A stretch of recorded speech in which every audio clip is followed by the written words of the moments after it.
या भागामध्ये जे नेतृत्व 2019ला आलं नाही, लादलं, आम्ही मोठ्या मनाने त्या ठिकाणी त्यांचं स्वागत केलं, मोठ्या मोठ्या सभा लावल्या, निवडून आणलं,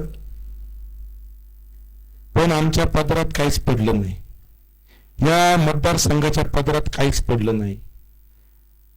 कॅबिनेट मंत्री असणारा माणूस काय काय करू शकतो त्याच्या प्रभागामध्ये, मतदारसंघामध्ये, महाराष्ट्रामध्ये जाऊन बघा. मी त्यांचा आदर करतो, मी त्यांचा आदरयुक्तच बोलतो, मी काय त्यांच्यावरती वैयक्तिक कुठली टीका करत नाही. राजकीय जीवनामध्ये लोकशाहीच्या चौकटीमध्ये बोलणारा मी कार्यकर्ता आहे. मी पातळी सोडून बोलणारा कार्यकर्ता नाही, कारण या निवडणुकीकडे संपूर्ण महाराष्ट्राचं लक्ष लागलंय. आणि एक कार्यकर्ता एका बड्या नेत्यासोबत कसा लढतो, कसा बोलतो, याकडे प्रत्येक जण बारीक नजर ठेवून आहे. हे उदाहरण मला संपूर्ण महाराष्ट्राला द्यायचं आहे. त्यामुळे ते कसं द्यायचं, शिस्तीत द्यायचंय.